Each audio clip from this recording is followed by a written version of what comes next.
सिंधुदुर्ग जिल्ह्यासह इतर जिल्ह्यातील ताज्या घडामोडी पाहण्यासाठी सिंधुदुर्ग 24 तासला सबस्क्राईब करा आणि बेल आयकॉनवर क्लिक करा। सिंधुदुर्ग 24 तास सदैव तुमच्या सोबत। पुढील बातमी पाहणार आहोत विस्ताराने। मावळत्या वर्षाला निरोप देण्यासाठी आणि वर्षातील शेवटच्या सूर्यास्ताचा अनुभव घेण्यासाठी 31 डिसेंबरच्या संध्याकाळी देवगड समुद्र किनारा पर्यटकांनी गजबजला आहे।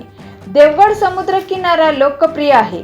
निसर्गाच्या या अद्भुत दृश्याचा आनंद घेण्यासाठी लोक गर्दी करतात आणि नवीन वर्षाचे स्वागत करण्यासाठी पर्यटकांनी मोठी गर्दी केली आहे। याचाच आढावा घेतला आहे आमचे प्रतिनिधी दयानंद मांगले यांनी। वर्षाला निरोप। आज 31 डिसेंबर 2025 अर्थातच सरत्या वर्षाला निरोप आणि नववर्षाचं स्वागत। उद्या 1 जानेवारी नववर्षाचं स्वागत। आज सरत्या वर्षाला निरोप देण्यासाठी या देवगड बीच या ठिकाणी हजारो पर्यटक दाखल झालेले आहेत। आपण या ठिकाणी पाहू शकतो आज सूर्यास्त दर्शन, या वर्षातील अखेरचं सूर्यास्त दर्शन पाहण्यासाठी आणि एक वेगळाच अनुभव घेण्यासाठी या ठिकाणी पर्यटक दाखल झालेले आहेत।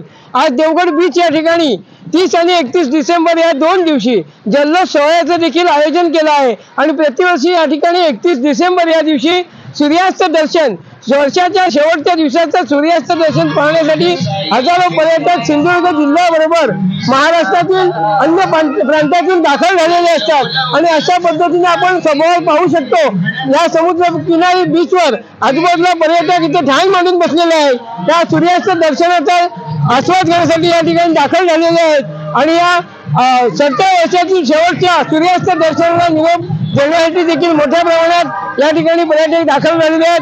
किनारपट्टीच्या पहिल्या टोकापासून या शेवटच्या टोकापर्यंत अगदी पर्यटक मोठ्या प्रमाणात विखुरलेले आहेत।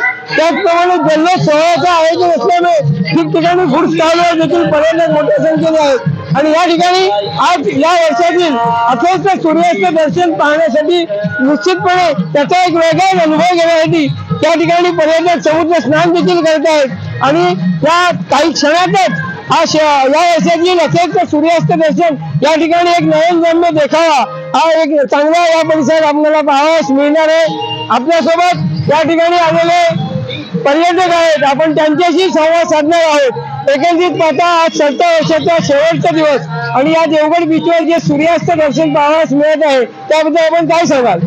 निश्चितच 2025 हा जो सूर्यास्त आहे आम्ही पाहतो आहे तो खूप चांगला वाटत आहे। खास आम्ही कणकवलीवरून देवगडमध्ये हा सूर्यास्त पाहण्यासाठी आलो आणि सर्वसामान्य नागरिकांची इच्छा असतात 2025 मध्ये मला हे हवंय ते हवंय हे पाहिजे व्हायचं आहे। बऱ्याच इच्छा असतात, काही जणांच्या इच्छा पूर्ण होतात, काही जणांच्या इच्छा अधुऱ्या राहतात, पण पुन्हा नवीन येणाऱ्या वर्षामध्ये आपण त्या पुढच्या वर्षी पूर्ण करू अशा देखील अपेक्षा असते। त्यामुळे 2025ला बाय बाय करायचं आणि 2026ला स्वागत करायचं या उद्देशाने येथे आम्ही आलो आहे आणि बरं वाटलं। 2025चा जो सूर्यास्त बघण्यासाठी खूप आनंद वाटतोय। खूप वातावरण इकडे खूप चांगलं आहे देवगड मधलं आणि खरोखर लहान मुलं खेळत आहेत, ज्येष्ठ नागरिक हातात घालून कपल फिरतायत, म्हणजे सगळं जे आहे वातावरण इथलं देवगडला खूप चांगलं आहे।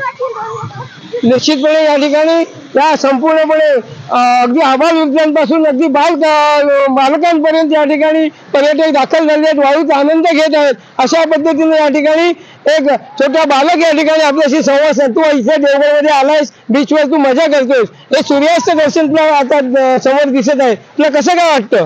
खूप छान वाटतं। आता हे जसं आयुष्य आमचं आनंदात गेलं म्हणजे हे साल तसं पुढचं साल सुद्धा आनंदात जावं अशी मी इच्छा करतो।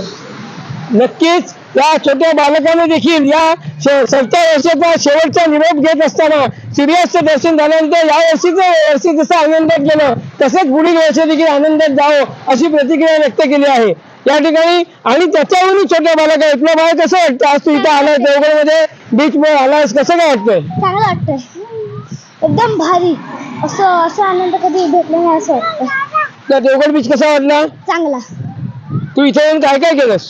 खेळलं, बॅडमिंटन खेळलं, घोड्यावर बसलो आणि काय काय केलं। मग पुढील वर्षी पुन्हा तुला या ठिकाणी यायला आवडेल का? हा। मग आल्यानंतर तू इथं काय काय केलं, आपल्या मित्र तू काय संदेश दिला पुढच्या वर्षासाठी? देवगडला या या या असं सांग। निश्चितपणे या छोट्या कलाकारांनी देखील अपेक्षा व्यक्त केल्या. देवगड बीचवर आल्यानंतर मी घोड्यावरून फिरलो, वाईट खेळ आणि त्याचप्रमाणे आपल्या मित्रांना देखील आपण संदेश देणार आहोत की या तुम्ही या पुढच्या वर्षी या देवगड बीचवर आनंद घेण्यासाठी या. सरत्या वर्षाला निरोप घेत असताना ही छोटी बालकं असतील, आबालवृद्ध असतील, त्याचप्रमाणे अगदी देवगडच्या बाहेर आलेले पर्यटक देखील मोठ्या संख्येने या ठिकाणी दाखल झाले आहेत. आणि आपण आता काही क्षणातच सरत्या वर्षाला जे सूर्यास्त दर्शन होणार आहे त्याचे नयनरम्य दृश्य आपण या सिंधुदुर्ग 24 तासच्या माध्यमातून आता आपण टिपत आहोत.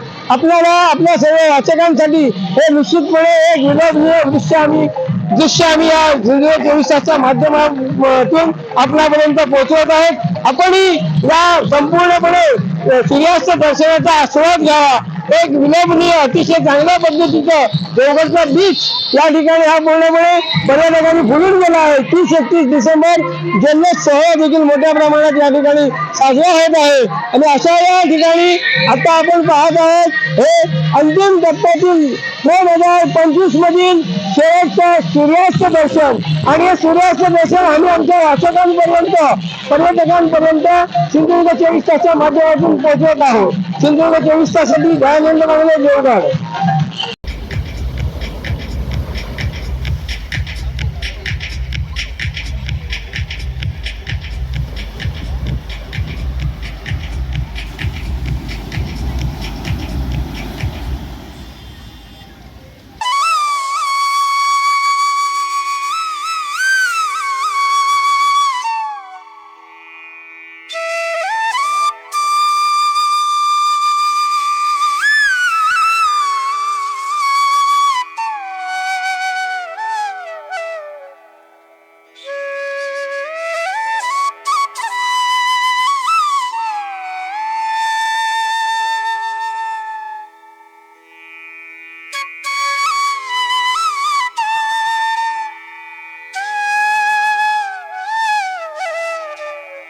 सिंधुदुर्ग जिल्ह्यासह इतर जिल्ह्यातील ताज्या घडामोडी पाहण्यासाठी सिंधुदुर्ग 24 तासला सबस्क्राईब करा आणि बेल आयकॉनवर क्लिक करा. सिंधुदुर्ग 24 तास सदैव तुमच्या सोबत.